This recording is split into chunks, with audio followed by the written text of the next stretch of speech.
o Ministério Público Federal. Por quê?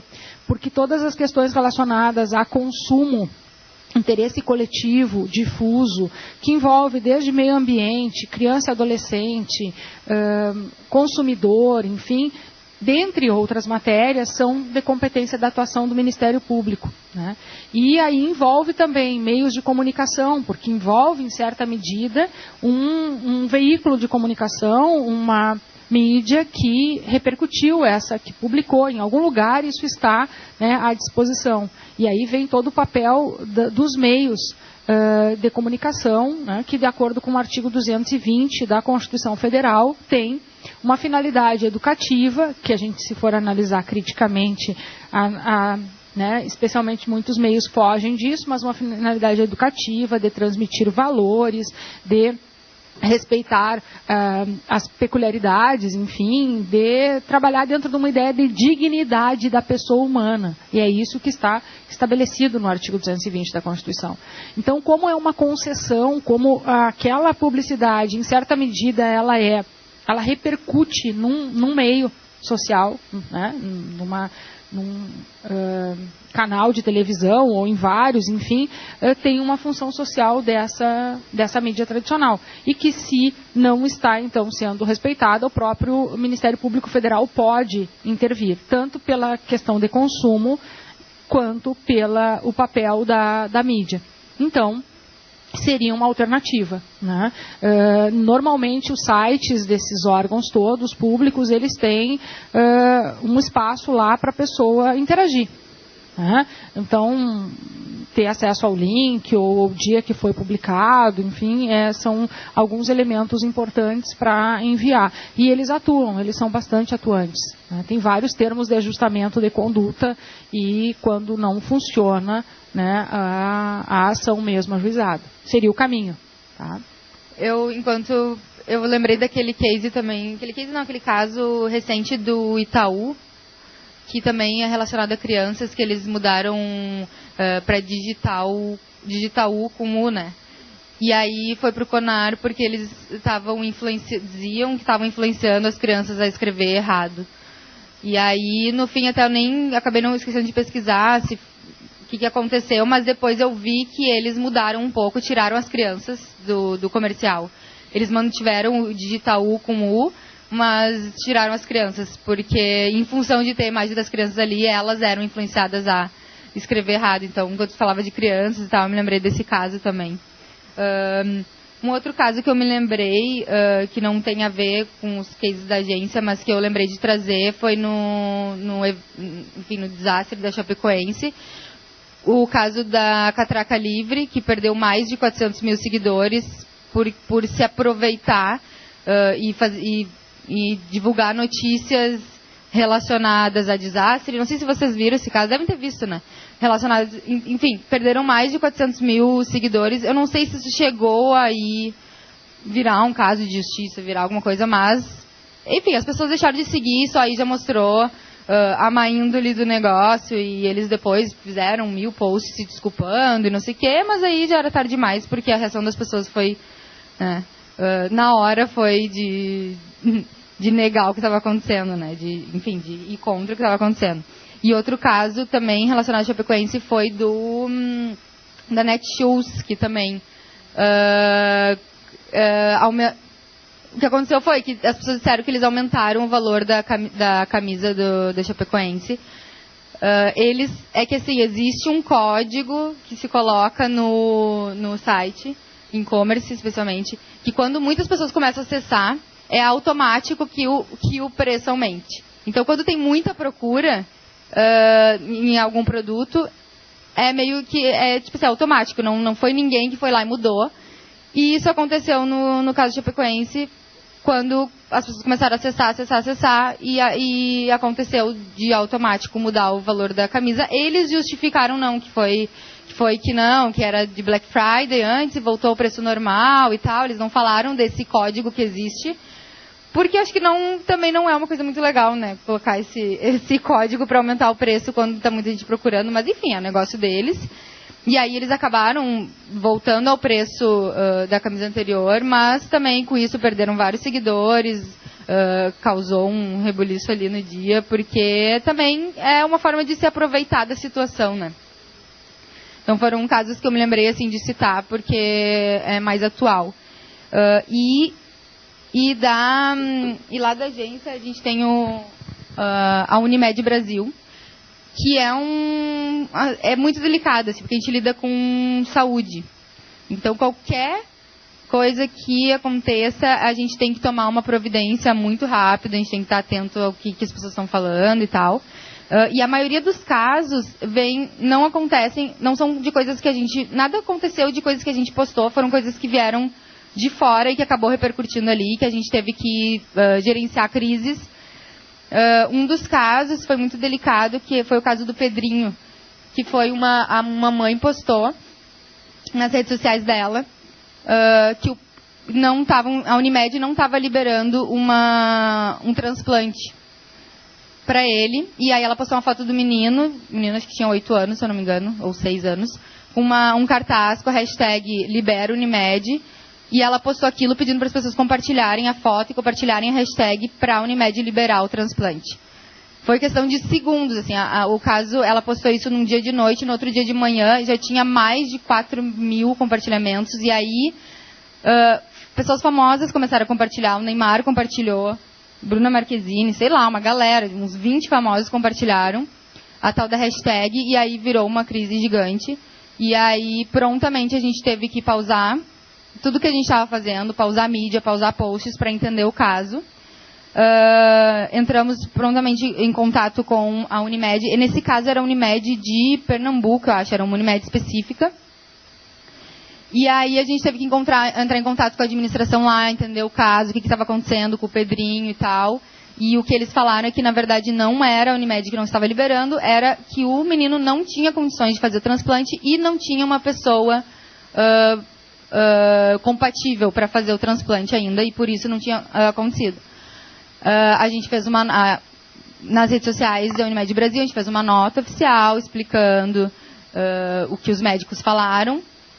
E aí as pessoas, obviamente, não acreditaram, porque acharam que a justificativa era só para amenizar o caso, mas realmente era verdade. E aí muita gente foi a favor, obrigada por dar um retorno e tal, muita gente seguiu contra. Mas a mãe da criança continuou postando coisas do menino, sem citar a Unimed dessa vez, mas enfim, a hashtag continuava rolando. E as pessoas continuavam em volta daquilo, pedindo para a Unimed tomar uma providência. E o que aconteceu foi que o menino ia ter uma consulta para entender a possibilidade do transplante ou não, e ainda para avaliar como que estava o estado dele. Ele não estava estável para poder fazer um transplante. E aí, depois dessa consulta dele, continuou na mesma situação dele não poder fazer o transplante. A gente fez outra nota oficial dizendo que os médicos falaram que ele não tinha condições de fazer o transplante, por isso, por aquilo. E aí as pessoas, muita gente agradeceu o rápido retorno, agradeceu que a gente continuou mantendo contato com as pessoas. O que a gente teve que fazer é ficar monitorando 24 horas por dia, basicamente, o que as pessoas estavam falando, o que a mãe do menino estava postando, o que as pessoas estavam comentando nas nossas redes, nas redes das outras Unimeds, não só da Unimed Brasil, mas das outras Unimeds do Brasil inteiro.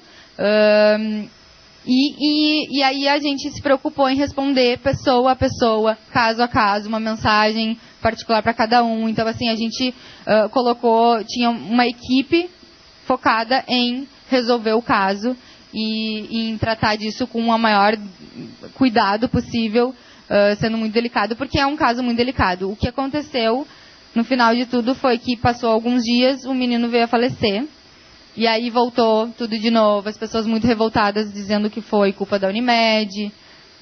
Algumas pessoas entenderam que não era culpa da Unimed, mas assim, aquilo ficou por uma semana inteira sendo compartilhado.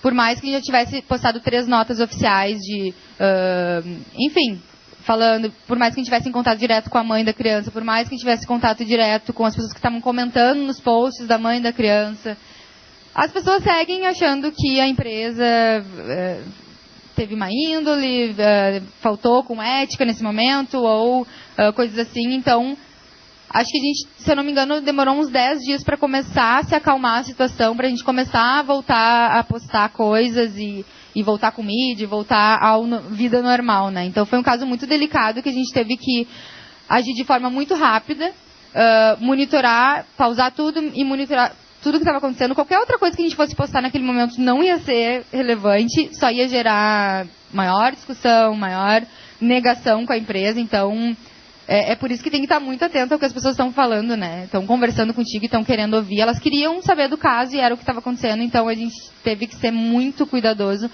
nesse momento e em contato o tempo inteiro com a empresa, com os médicos, para saber e ter respostas rápidas do que estava acontecendo, porque as pessoas o tempo todo perguntando, né?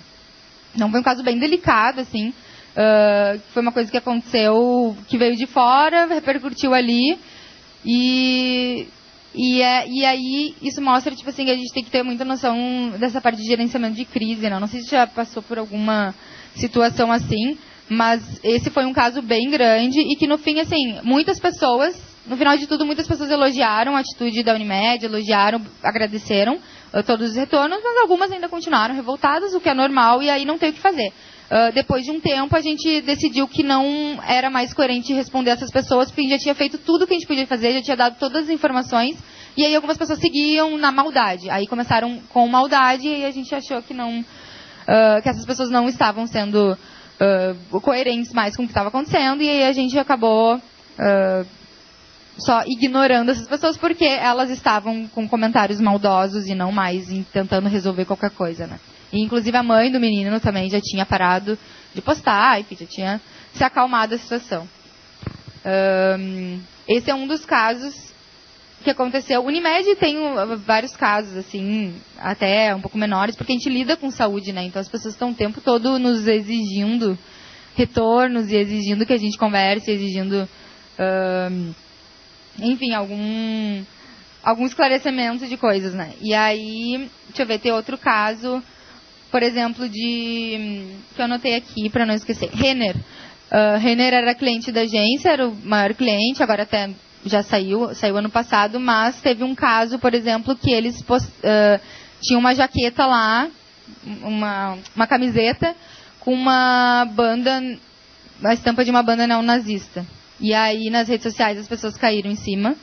E aí virou uma crise, e é uma coisa que era um produto deles, estava nas lojas, e a gente prontamente, quando viu que as pessoas estavam falando, já também, no mesmo instante, a gente informou a administração, informamos as pessoas responsáveis, falando, né, que tinham uma banda e tal, que não era muito interessante, as pessoas estavam caindo em cima, e estava virando uma crise nas redes sociais, estava todo mundo comentando e compartilhando.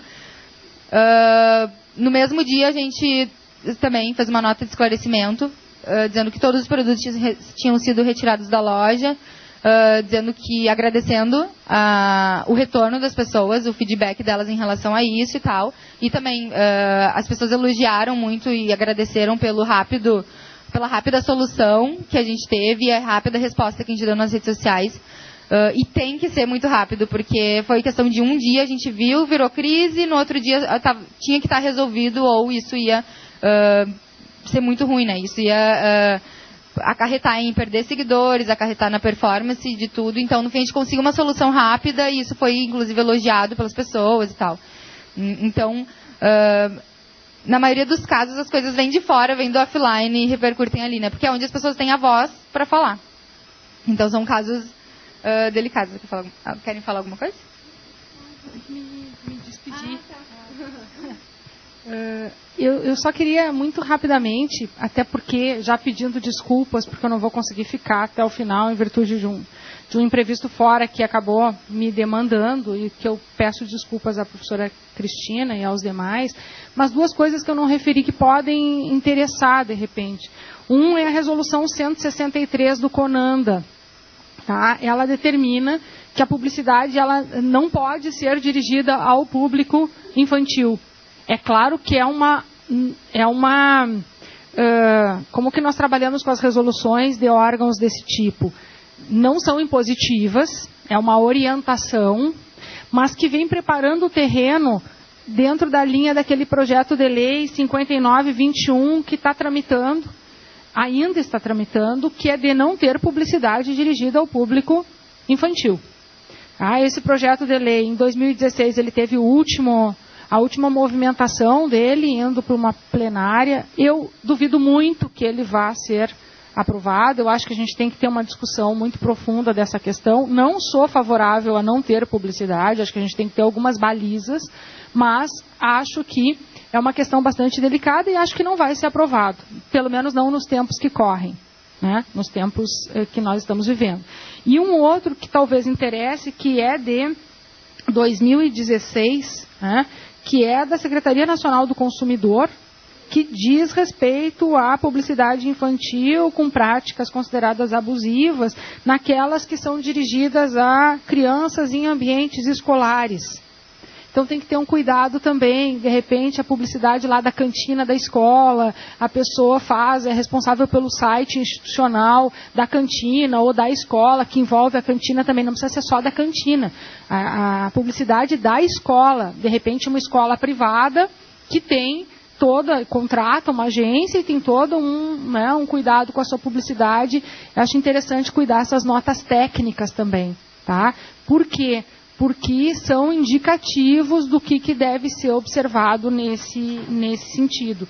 Tá? Essa aqui é da Secretaria Nacional do Consumidor, que ela é integrada pelo órgão de defesa do consumidor, a Coordenação Geral de Estudos e do Monitoramento de Mercado. Tá? E ela é bem específica para a questão dos alimentos em virtude da obesidade infantil.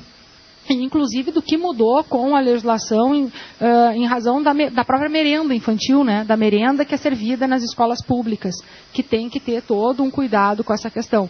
Então, enquanto a Carol falava, eu me lembrei dessas duas situações que eu não mencionei a legislação, e eu acho que é um cuidado aí para se ter, né? Tá? Era isso. Tudo bom, Rosane? Oi, meu nome é Bruno, gostaria de fazer duas perguntas para ti.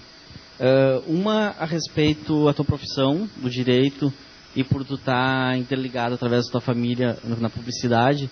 Gostaria de saber como que é a tua opinião, o teu ponto de vista, como que tu vê o rumo da publicidade em questão ao direito, as críticas que são recebidas, no caso como da escola e tudo mais, outras publicidades que a gente tem do gênero, que sempre, hoje em dia, sempre tem alguém que não vai gostar. Então sempre vai receber algumas críticas e vai pedir para tirar do ar, como é pedido hoje em dia. Gostaria de saber a tua opinião, como que tu acha que a publicidade vai, até onde vai chegar, até onde a gente vai chegar com isso. E também em questão no caso da Unimed, como que a legislação vê essas pessoas que comentam nos posts, às vezes ofensivamente e tudo mais, e como que a legislação pode punir essas pessoas? Tá. Eu agradeço a intervenção. Bom, tem uma coisa que é aquilo muito subjetivo do gosto, porque nem toda publicidade cai no gosto da pessoa, né? Eu sempre gostei muito de publicidade, sempre. Porque, na verdade, eu sempre tinha me imaginado na área da comunicação. E eu caí por uma condição da minha vida, eu fui para a área jurídica, mas eu sempre quis trabalhar na área da comunicação. Talvez por isso até que a minha pesquisa acabou me levando, muitos anos depois, para esse caminho, né? Então, eu acho assim, que qualquer mensagem que se comunica, quer seja na forma da publicidade, quer seja numa mensagem jornalística, enfim, alguns vão gostar, outros vão se sensibilizar, outros vão odiar. Né? Porque nós colocamos muito da nossa visão de mundo e a mensagem ela pode desde sensibilizar a pessoa, levá-la às lágrimas de emoção, ver uma peça inúmeras vezes, como pode odiar, né? Então, nesse sentido, acho que nós temos que tomar cuidado com o que cai no gosto. A questão subjetiva é muito relativa. Né? Um determinado público vai gostar, o outro não, enfim. Então, isso faz parte, inclusive, do processo criador, né? De quem cria, daquele que aprova, do que está ligado à marca e o que o anunciante quis transmitir naquele momento. Coisa diferente é se fere algum marco regulatório. Né? Por quê? Porque quando é que o direito entra?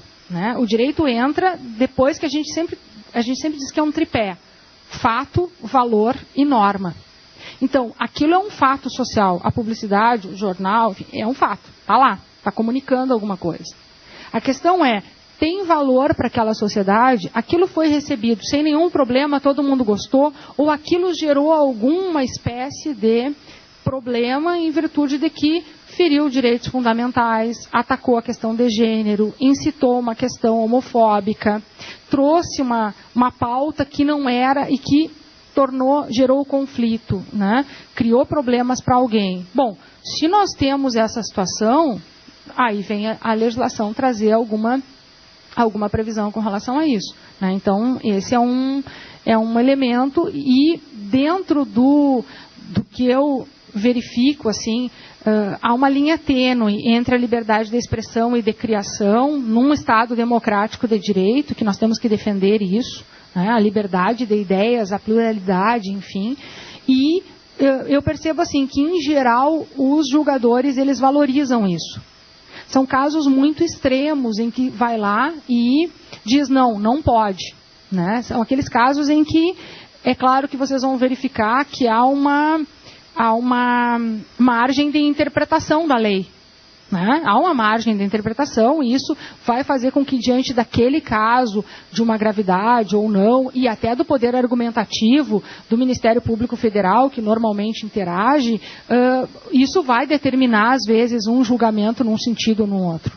O que eu percebo é que, em homenagem à liberdade de expressão e de criação, o Poder Judiciário, em regra, ele não é limitador, assim, ele entende, e só quando é muito flagrante isso.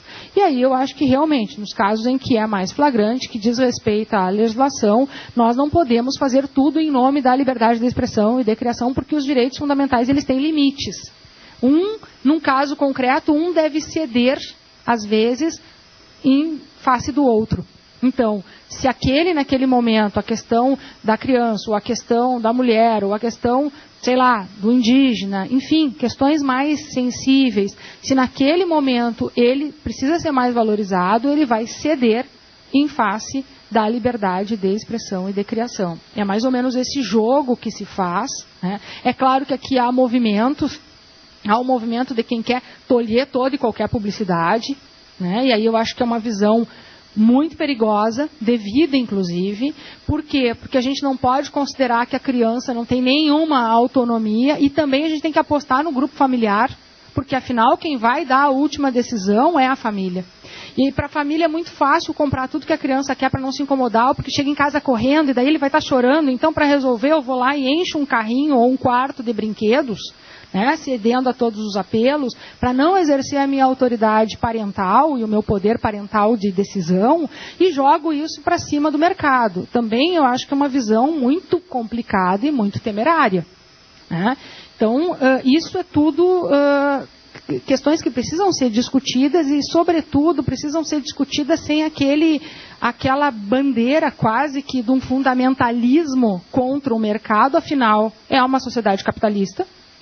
É uma sociedade, as empresas estão aí, elas estão colocando o seu... Quem tem, ao final de contas, a decisão de compra é quem está lá na outra ponta, que tem que ver se o seu orçamento permite, tem que ver se é adequado, tem que ver se a educação que está estabelecendo para os seus filhos comporta aquele consumo ou não. E explicar também, olha, isso não se deve fazer, isso é inadequado. Isso... Então não dá para a gente tirar essa responsabilidade da família e jogar para o mercado e para os profissionais da área da publicidade, porque seria também responsabilidade. Acho que nós temos que harmonizar essas visões. Eu sou um tanto quanto crítica dessas visões que eu chamo de fundamentalistas, tipo, só de um lado ou só do outro. Acho que a questão está no equilíbrio, né?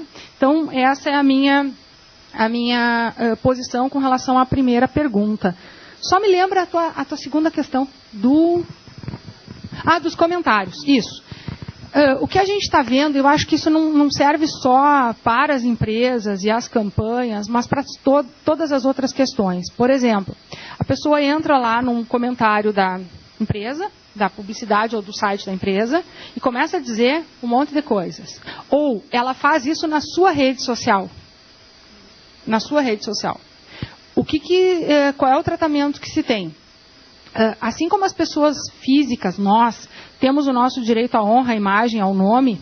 As pessoas jurídicas também têm essa proteção no que diz respeito aos direitos de personalidade, e aí a gente fala da imagem, do nome e da honra objetiva da empresa. O que significa isso? A credibilidade dela. Tá? Então, se isso é abalado, da mesma forma que aquele anunciante, aquela empresa, da mesma forma que eu poderia dizer que fui injuriada, difamada e que eu quero ser indenizada, portanto, porque atingiu a minha honra, a empresa também poderia. Né? E como é que ele demonstra isso à empresa? Demonstra mostrando que aquilo houve um abalo dentre os seus clientes, perdeu clientes, teve toda uma promoção negativa. Né? E aí, nesses casos, sim, nós temos situações de reparações civis que determinadas empresas ajuizam contra os internautas que elas entendem que atingem a honra objetiva da empresa. Essa é uma decisão, um gerenciamento de crise que é cuidadoso, que merece ser cuidadoso, porque às vezes isso gera também uma repercussão negativa. A empresa vai lá e processa quem é o consumidor dela, e aí gera um antagonismo. Ninguém mais quer nem interagir com aquela empresa. Então, essa é uma decisão que eu considero extrema, não aconselho a empresa a fazer, não acho que seja uma boa. Né? Quem sabe procurar fazer um contato mais direto com aquele cliente, fazer, quem sabe, a intervenção, então, do advogado numa fase extrajudicial, conversando com aquele cliente, né? Tentando harmonizar, porque rapidamente isso repercute. Quer dizer, aquele cliente processado pela empresa, ainda que ele tenha extrapolado os limites da liberdade de expressão, aquilo rapidamente ele vai para uma outra rede social e começa a bombardear, e aí começa uma outra crise. E aí é um tiro no pé, como a gente diz. Então, tem ações, tem, né? Teve, inclusive, situações aqui no Rio Grande do Sul, da pessoa que ela faz... muito rápido o caso. A pessoa leva o cachorro para o pet shop, volta com o olho furado. A dona do cachorro tira uma foto do cachorro e coloca na sua rede social. Veja, não tem nada a ver com uma publicidade por enquanto, né? Não tem. Ela coloca a foto e diz: ó, os amigos que têm cachorrinhos, seus animaizinhos de estimação, cuidado onde levam e tal. Ela não identifica a pet shop. Ela não identifica. E aí ela coloca a foto. Gera uma comoção, um rebuliço, todos os defensores de animais e tudo mais, os donos de animaizinhos. E aí uma amiga entra, comenta e identifica. Identifica, não levem em tal lugar, porque eu também levei e não sei o que, não sei o que. E aí, quando identificou, foi lá, notificou, né, o dono, o veterinário, enfim, o estabelecimento comercial. E aí o estabelecimento comercial ajuiza uma ação contra as duas. A que fez a postagem e a que comentou e identificou.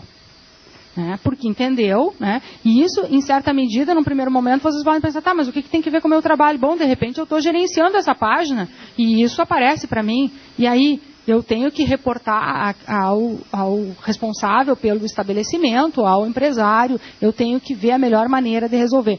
Nesse caso, ele ajuiza a ação contra as duas, né, e só é condenada a que comentou e identificou a empresa. Porque ela identificou. A outra não tinha identificado. A outra tinha feito uma postagem genérica, cuidado onde leva, não sei o quê. E ela entra e identifica. E o Poder Judiciário entendeu que ela, sim, porque fazia uma postagem chamando de açougueiros, de não sei o quê, e que ali, sim, estava violando a honra objetiva daquele profissional e que, né, diminuía, tinha um potencial para diminuir a clientela. Então, o curtir, o comentar e o compartilhar em tempos digitais pode ser perigoso. Então a gente tem que tomar alguns cuidados, tem várias ações assim, e antes não se pedia e não se identificava. Né? Na última campanha eleitoral, tá, que deu toda aquela pressão, estava tudo muito, uma disputa e todo mundo brigando muito, um determinado partido político ajuizou uma ação em São Paulo e pediu que o Facebook indicasse todas as pessoas que tinham curtido e compartilhado uma postagem ofensiva ao partido. Em princípio, nada a ver com a atividade de vocês, mas tem a ver com a nossa, como cidadãos usuários dessas tecnologias. O Facebook disse que não podia disponibilizar. Eles invocaram o Marco Civil da Internet e disseram, sim, os provedores da aplicação têm o dever da guarda dos dados. E diz na política de uso do Facebook que vão cuidar e ter esses dados para uma melhor navegação e tudo mais. Juntou a política de dados e o Poder Judiciário determinou que, sim, Facebook recorreu e o tribunal disse, não, tem que identificar todos os que curtiram e compartilharam. Porque é um direito daquele partido se ele quiser ajuizar uma ação de reparação contra cada um individualmente. Logo, tem que disponibilizar os dados. Então, às vezes, a gente cria um fake, ou cria não sei o quê, e começa a fazer, tem que tomar só alguns cuidados, porque não é um espaço sem lei. Tipo assim, a gente tem que tomar cuidado tanto com relação se a gente está atuando como profissional, como cidadão, se vai atingir alguma empresa ou alguma pessoa, né? Então, é bem delicado. Peço desculpa se me alonguei. É importante ressaltar, nesse caso da história dos fakes, né? Que existe recurso para identificar quem são os fakes também. Então, isso é uma coisa que é importante para os profissionais e para o pessoal que está aqui, porque daqui a pouco vocês estão estagiando dentro de uma agência também, e o caminho de entrada hoje, em função do conteúdo, é muito também ligado à social media. É muito importante vocês estudarem as leis e diretrizes que existem também dentro das redes sociais. Isso é uma coisa que a gente bate bastante lá dentro da agência, para que a gente entenda, até para a gente ter respaldo para comunicar ao cliente, porque muitas vezes o cliente chega e pede, eu quero fazer um sorteio, eu quero publicar alguma coisa e curtir, compartilhar. E infelizmente o nosso mercado, se a gente pegar o nosso mercado local como exemplo, que é onde eu tenho mais garantia de informar, a grande maioria das agências faz sorteio, faz ação de curtir, compartilhar. É assim, vocês vão abrir o celular de vocês agora, vocês vão procurar aí 2, 3, 4 páginas que vocês entrarem das empresas tamarias, vocês vão achar PromoShare. Vocês certamente, volta e meia, estão compartilhando alguma coisa. É ilegal isso. Isso está muito claro dentro do Facebook. E a legislação brasileira também exige que sorteios sejam registrados pela Caixa Federal. Então já começa o processo já no nosso caminho. Muitas vezes você fala, nós como cidadãos, mas nós também como profissionais, nós proliferamos atos errados na internet, no momento que sistematicamente nós ignoramos as regras que existem e que regulamentam as redes sociais. E isso é um fato que a gente tranca pé com o cliente. Eu tenho, como é que eu posso dizer assim, a gente tem total segurança em falar que a gente nunca cedeu para um cliente para fazer uma ação ilegal dentro do Facebook. Nunca cedeu. Nós chegamos à beira de quase perder cliente porque o cara queria, porque o concorrente estava fazendo, ele queria porque queria, e a gente falou, não, nós não vamos fazer. Porque o Facebook também tem essas ferramentas de punição, e infelizmente as ferramentas de punição do Facebook, elas não são claras, e o Facebook não te anuncia, ele não te avisa que ele está te punindo. Eu vou dar um exemplo para vocês. Nós atendemos uma empresa que ela vem de outra agência, o cara tem lá seus 7 mil, 8 mil curtidores. Quando nós pegamos, eles estavam com 10 mil curtidores. Daí em março de 2015 o Facebook fez a primeira limpa de curtidas de fake. Foi a primeira vez que eles fizeram um levantamento assim, e anunciaram que em março eles iam estar derrubando diversos perfis que eles tinham identificado como fake, ou páginas que eles haviam percebido o uso das famosas fazendas de curtidores. Para quem não sabe o que é fazenda de curtidor, digamos assim, eles vão lá, contratam um grupo de indianos que vão ficar o dia inteiro lá curtindo, e aí alguém aqui em São Paulo faz a intermediação e paga, sei lá, R$1.000 em troca de 10 mil curtidas, e aí avisa o pessoal lá na Índia, os caras vêm tudo curtir a página a qual foi contratado. O Facebook trata isso como ilegal, e essa página perdeu 5 mil curtidores nesse dia.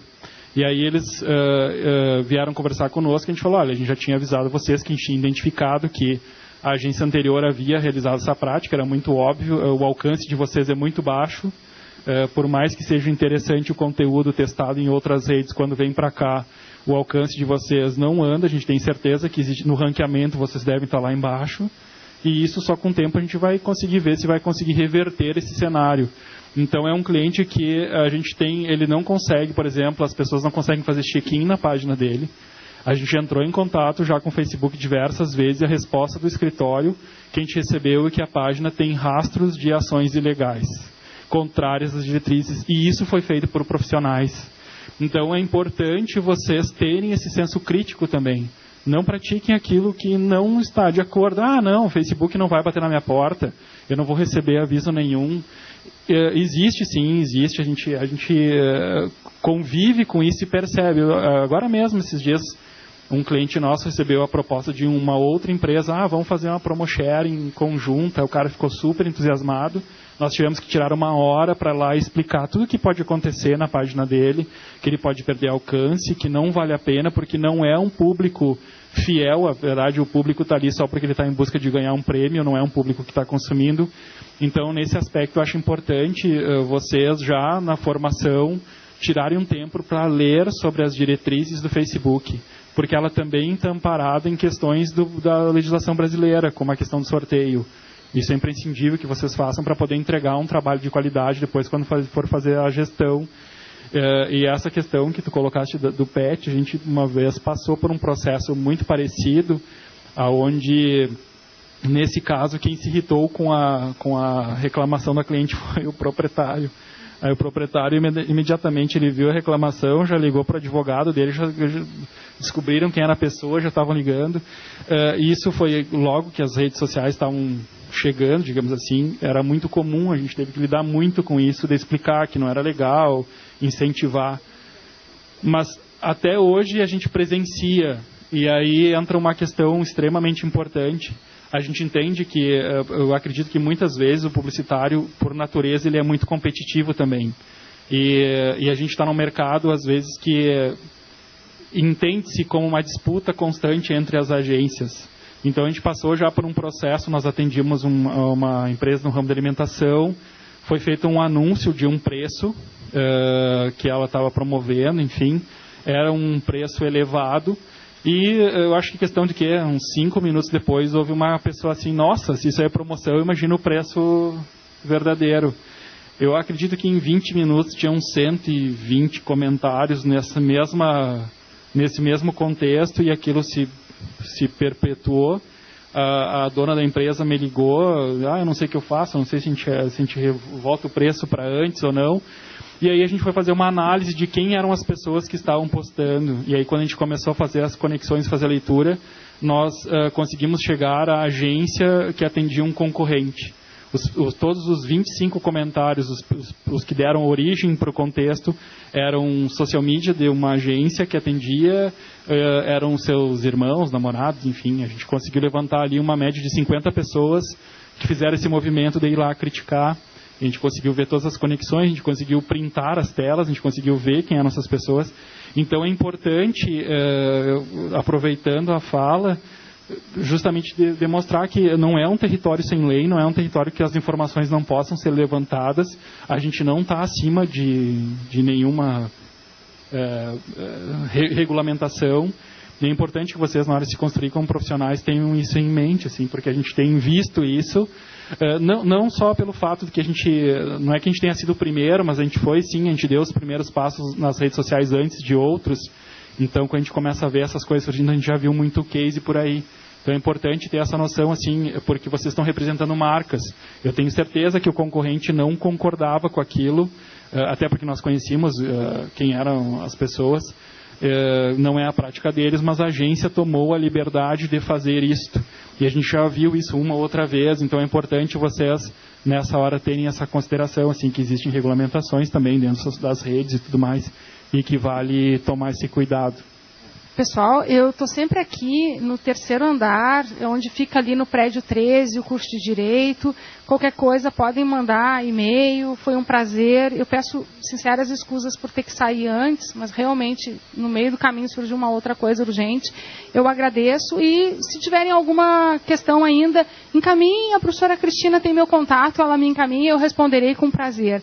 Muito obrigada, foi um prazer estar com vocês nessa manhã.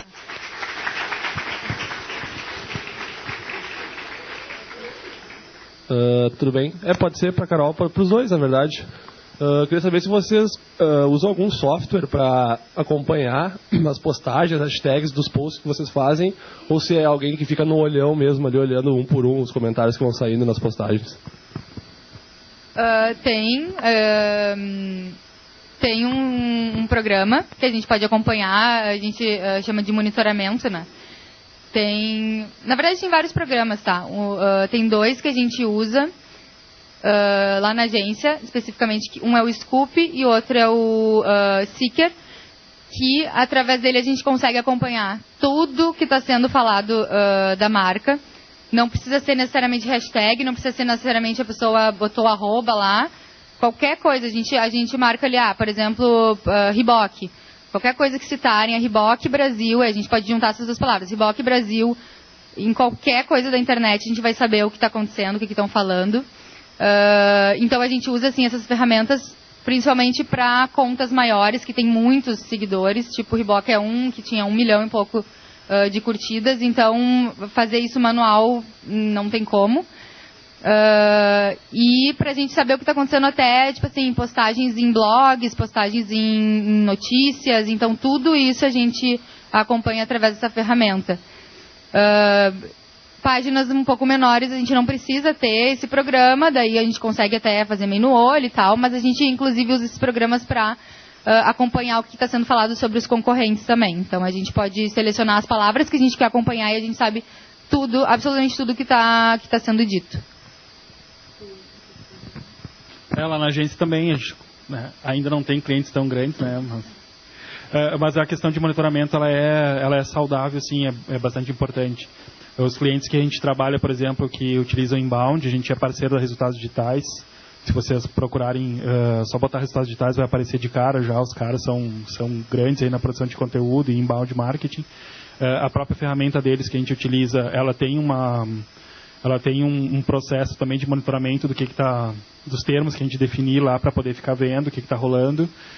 E, evidentemente, graças a Deus que existem softwares que podem auxiliar a agência a fazer não só monitoramento, mas também publicações e verificar as questões de relatório, porque uma coisa que acontece bastante, a gente tem que entender o momento que a gente está passando.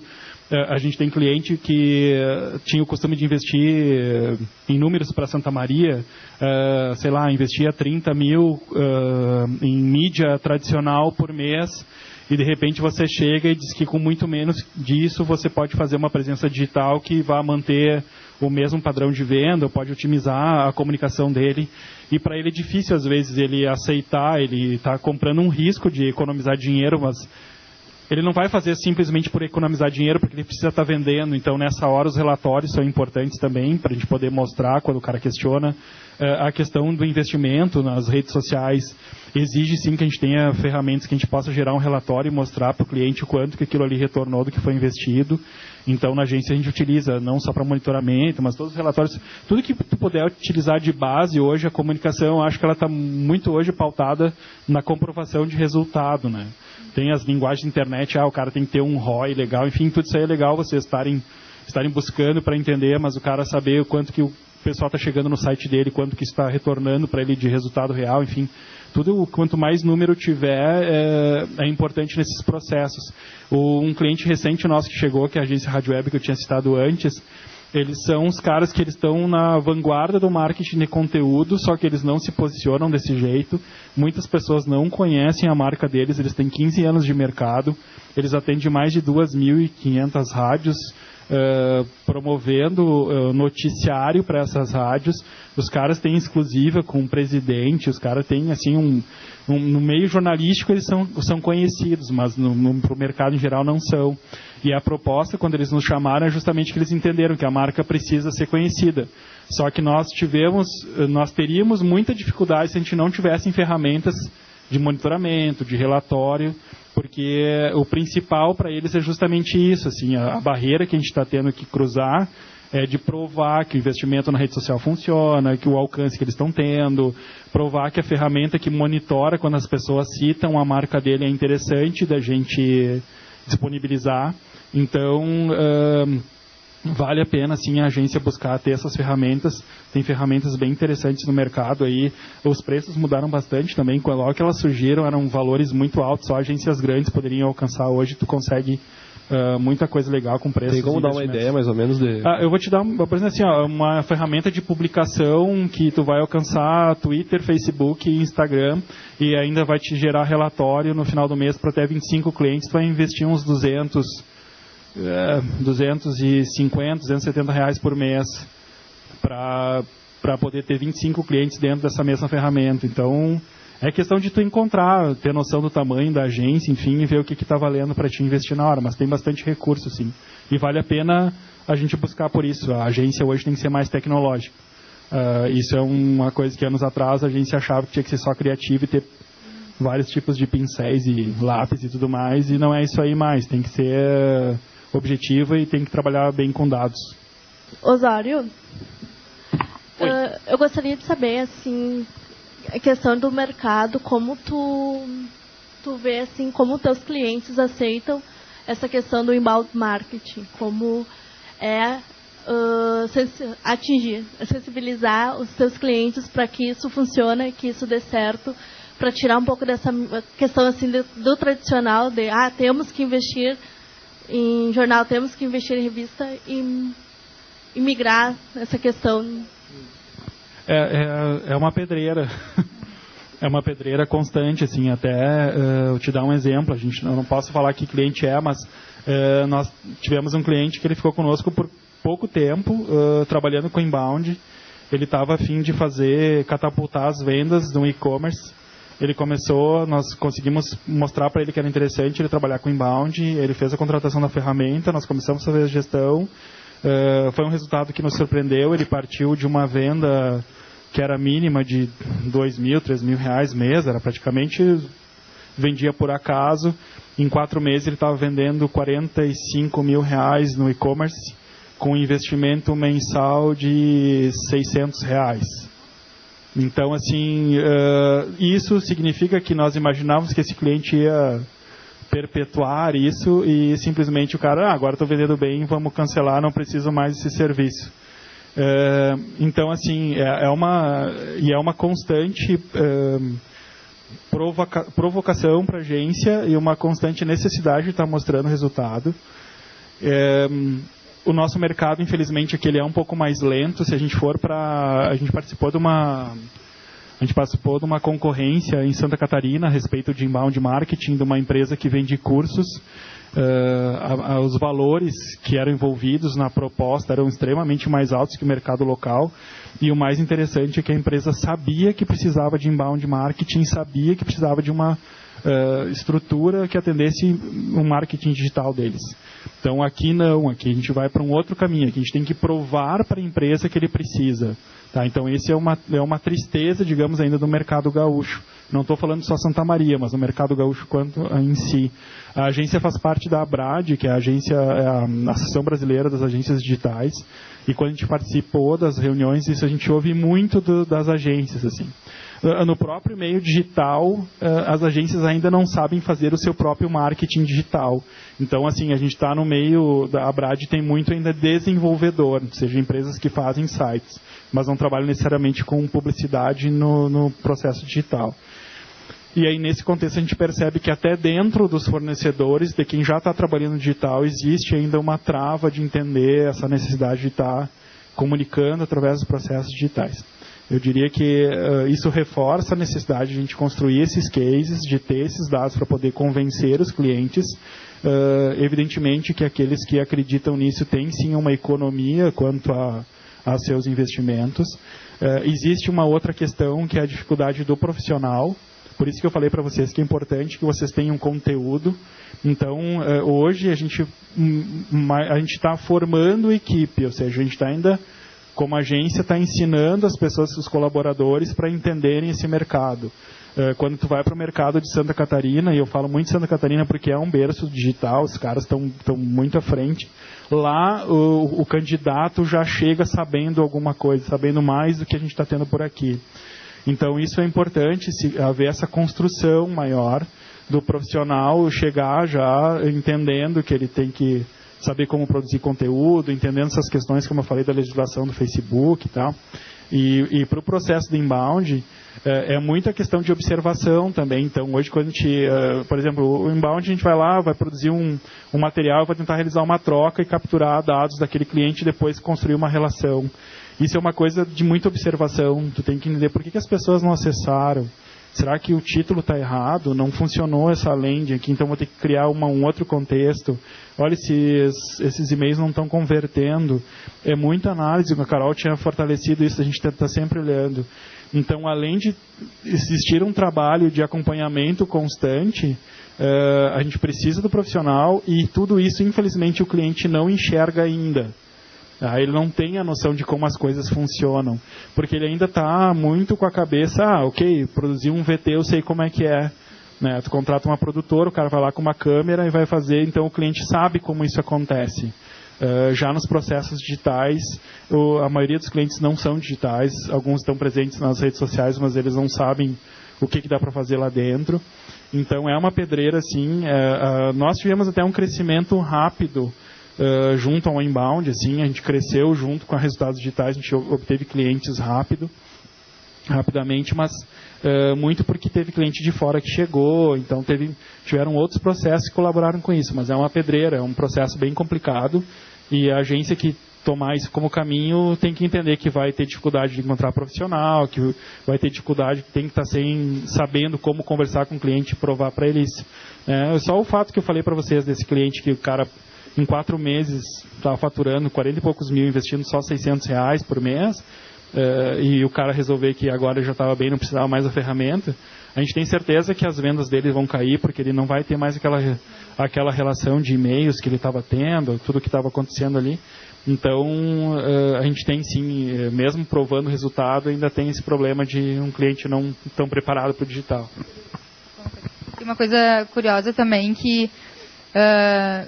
isso de fazer teste. A gente não tem uma fórmula exata do sucesso. Ou, por exemplo, assim, no offline, tu mais ou menos já sabe os caminhos, mais ou menos já sabe as mídias que tu vai ter que anunciar, e mais ou menos tu já tem ali uma coisa que você tem que investir em criatividade. No digital, a gente não tem uma fórmula, então é muito no teste, é muito...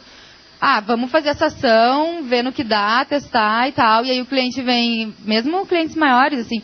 Tá, mas vai funcionar? Não sei se vai funcionar, a gente precisa testar, entendeu? E se a gente quer testar coisas novas, se a gente quer ser o primeiro a fazer tal coisa, a gente não tem como saber se vai funcionar, mas a gente precisa testar. Então, assim, a gente se embasou em alguns dados e alguns números para criar aquilo, obviamente não foi do nada, não é que vai ser um fracasso total, a gente tem alguma base para ter tido aquela ideia, só que a gente não tem como garantir que aquela ação ou que, enfim, aquela ideia diferente vá funcionar completamente, porque é tudo muito teste, né? E aí o cliente vem, não, mas a gente precisa de uma garantia. Não tem garantia. Então, a internet é muito assim, a gente precisa lidar com isso e todos os dias, mesmo maiores clientes, e depois que funcionou, por isso que, ou não funcionou, a gente precisa pegar dados para dizer, funcionou por isso, tantas pessoas viram, tantas pessoas curtiram, ou não, dessa não funcionou, então na próxima vez a gente não vai investir nisso, vai ir por outro caminho. Então por isso é tão importante os dados, e a gente tem que provar o tempo todo